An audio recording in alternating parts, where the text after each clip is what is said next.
I wish also to record on this occasion our profound appreciation of the great services rendered by the Secretary General Lieutenant to the cause of peace within and without the United Nations. I would therefore confine myself to more general observations which nevertheless are of fundamental importance to us. My country has come to the United Nations with as much faith in its organization as in its charter, with as much faith in its effectiveness as in its ideal. For to a small country as mine, Mr. President, the United Nations represents the ideal as well as the practical. It satisfies us in so far as it helps us to work actively for larger unity and for peace and prosperity of mankind. It satisfies us also in so far as it secures us morally and materially against encroachment and interference from others. History tells us, Mr. President, that in spite of the dreamers from the big powers, small nations will stay with us for a long time to come. No conqueror ever succeeded in bringing the whole world under his heel.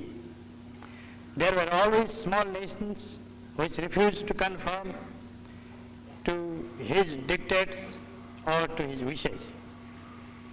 It is more than certain that small nations will survive the present atomic age also, and that they will be larger in number than the big nations.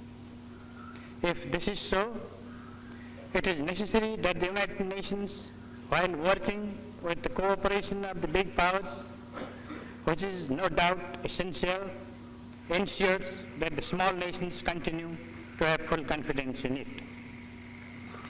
To inspire this general confidence, the United Nations must exert itself seriously and be an effective instrument of peace. It can't be such an effective instrument, Mr. President, unless all people feel that justice is ensured to nations big and small, unless all nations big and small are in it, and unless indeed nations in general and big powers in particular are prepared to subordinate their narrow national interests to the larger cause of humanity. There has been no progress towards general disarmament. The partial nuclear test ban treaty, though a positive step, is at best an inadequate step. Again, there has been a positive development recently in the field of nuclear non-proliferation, as the United States and the Soviet Union have agreed on a draft. We have welcomed this as well as other positive developments. But this little progress made towards non-proliferation in the form of an agreed draft has been more than neutralized.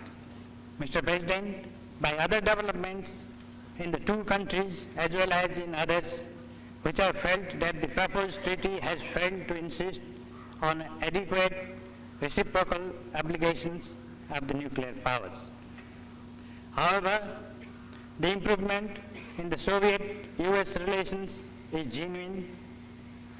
This relaxation of tension between the two countries should be reflected in the increased effectiveness of the United Nations.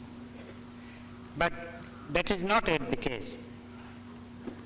The ever-explosive German problem has always remained outside the United Nations and has remained unsolved. The crisis in Vietnam, with all its attendant tragedy, has touched only the fringe of the United Nations because the Secretary General, more as an individual dedicated to the passionate pursuit of peace than as the spokesman of the world body.